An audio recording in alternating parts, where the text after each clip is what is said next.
नमस्कार। प्रारंभ पर आप सभी का स्वागत है। मैं अवनीश। लोकसभा चुनाव के कल परिणाम आ गए। परिणाम जैसे भी आए हैं वो जनता ने दिए हैं, यानी हमने और आपने वोट दिया है और उसके चलते ही ये परिणाम आए। लोकतंत्र के जिस समाज में हम जी रहे हैं, हमारा देश जी रहा है, या लोकतंत्र का जो मॉडल हमने अपनाया है, उसमें समाज का जो व्यक्ति है यानी मतदाता है, वही इस लोकतंत्र का असली मालिक है। और कल मालिक ने सरकार के लिए आदेश दिया है। उसके आदेश में प्रधानमंत्री नरेंद्र मोदी, जो अपने तीसरे कार्यकाल के लिए जनता के बीच में थे, जनता ने उन्हें चुना है, बिल्कुल चुना है। और जनमत उनको जरूर मिला है। थोड़ा सा वो कमजोर जनमत दिखाई देता है। जनमत कमजोर दरअसल इसलिए दिखाई देता है कि आपने टारगेट इतने ऊंचे सेट कर रखे थे।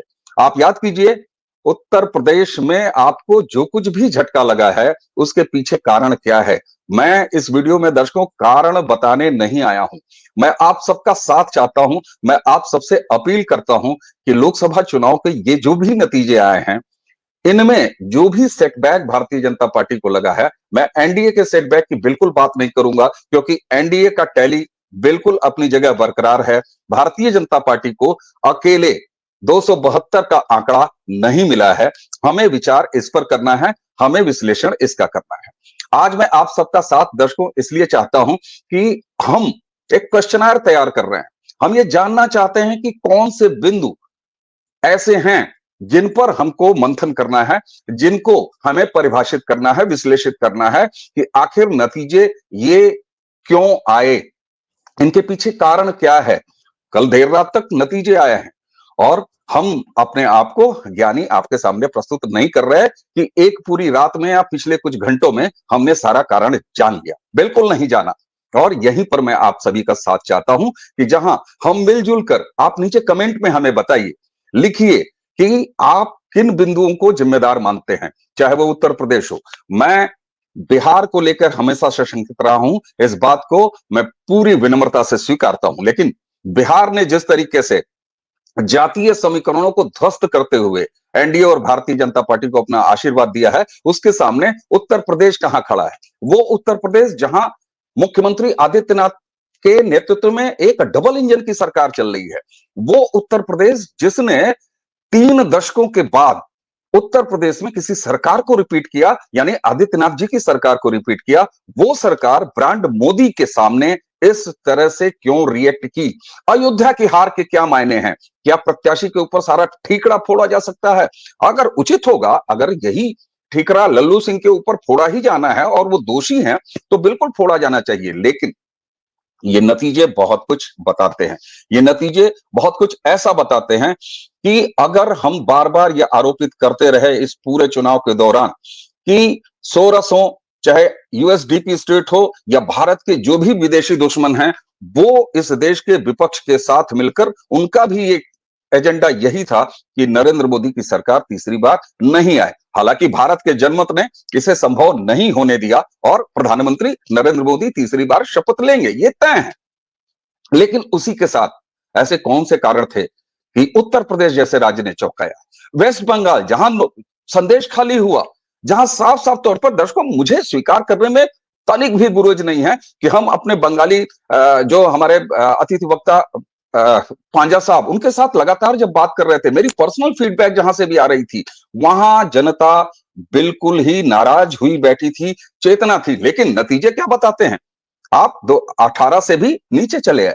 तो इन नतीजों का हमें विश्लेषण करना है, आपके सहयोग से करना है। मैं सच बताऊं, अभी भी मैं ये कह सकता हूं कि मैंने 5% भी इस बात को नहीं मैं समझ पाया हूं कि ये नतीजे इस तरह से क्यों हुए। हालांकि प्रधानमंत्री ने अपने उद्बोधन में उनकी जो पूरी बॉडी लैंग्वेज थी, उन्होंने फिर एक बार दोहराया कि अब उनका तीसरा टर्म बेहद कड़ा होगा। वो कड़ाई क्या हो सकती है, उससे पहले हमें इन नतीजों का विश्लेषण जरूर करना होगा और हम अपने गेस्टों के साथ भी ये विश्लेषण लेके आएंगे।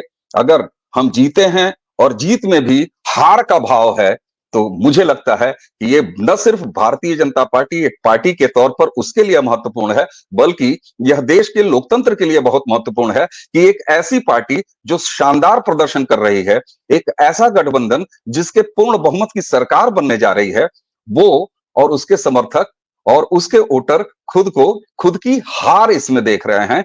ये संभवतः वो लंबे रास्ते पर निकलना हो जाता है कि जो बहुत आगे तक चलना है। और एक चीज जान लीजिए, जिसे किसी होटल के एक कमरे में जैसे मैं बैठा हूं, जिसे किसी होटल में चेक इन करके अगले 24 घंटे वहां बिता के निकल जाना होता है, उसे इस बात की चिंता नहीं होती है कि फर्श कितना गंदा करके मैं जा रहा हूं, दरवाजे की टोटी बाथरूम की टोटी कितनी सुंदर है और कितनी टिकाऊ है, बल्कि वो सिर्फ 24 घंटे काटता है और निकल जाता है। लेकिन जब आप अपने घर में होते हैं तो घर के एक एक रेशे रेसे को जांचते हैं, परखते हैं और ऐसी व्यवस्था करते हैं कि न सिर्फ आप अपने जीवन में काल में वहां पर रहें, बल्कि आप अपने बच्चों को भी वो मकान उसी तरीके से देके जाएं। इसलिए हार की मीमांसा और भारतीय जनता पार्टी एनडीए नरेंद्र मोदी के वोटर्स अगर इस नतीजे में भी जो जीत है उसको अगर हार के रूप में देख रहे हैं, तो वो इस भाव से मैं कहूंगा कि हम सबके मन में चल रहा है, क्योंकि ये यात्रा बहुत लंबी है। 10 साल में कुछ नहीं हो जाता, बहुत बड़ी चीजें नहीं हो जाती। जहां एक 65 साल का इकोसिस्टम आपके सामने हो, वहां पर 2 चुनाव नहीं हो सकते। यह नरेंद्र मोदी जी का सौभाग्य है। जी हां, मैं कहूंगा नरेंद्र मोदी जी का सौभाग्य है कि भारत के इतिहास में तीसरी बार किसी एक सरकार को रिपीट करने का जनमत दिया है। और नरेंद्र मोदी जी खुद बड़ी विनम्रता से कल इसको स्वीकार रहे थे। और उसी के साथ साथ यह भी है कि अगर समर्थक इस जीत में हार देख रहे हैं, तो ये लंबी यात्रा का शुभ संकेत है। वो नहीं चाहते कि ये 5 साल 2014 से मैं बात कर रहा हूं, 2014, 19 और 24, ये 15 साल काफी नहीं है। यानी 65 साल के सामने कितने 65 साल की यात्रा ठान चुका है इस देश का राष्ट्रवादी, इस देश का हिंदू, इस देश का सनातन। ये महत्व की बात है। और एक चीज मैं आपको और बताऊं, भारतीय जनता पार्टी ने जिन 241 सीटों पर अपनी जीत दर्ज की है, मैं आपका एक सहयोग चाहूंगा। इन सभी 241, मैं तो खुद अपने पार्ट से करूंगा, मैं वो कैलकुलेशन कर रहा हूं और मैं उसको लेके आपके सामने आऊंगा। लेकिन 241 सीटों पर जितने मतदाता हैं, जितनी आबादी है, उतनी आबादी को आपने पिछले 10 सालों में हिंदू बना लिया है साहब। केवल 30 सीटें, 31 सीटें आप पीछे हैं। यानी आपने 90% काम कर लिया है साहब इन 10 सालों में। और ये मैं शुभ निष्कर्ष अभी तक के रिजल्ट से निकालता हूं। हार के कारण पर लगातार सीरियस विमर्श होगा। मैं आप सबसे एक बार फिर अपील करूंगा इस वीडियो के अंत में कि हमें अपने बिंदु बताइए, अपने पॉइंट्स बताइए, खुल के बताइए।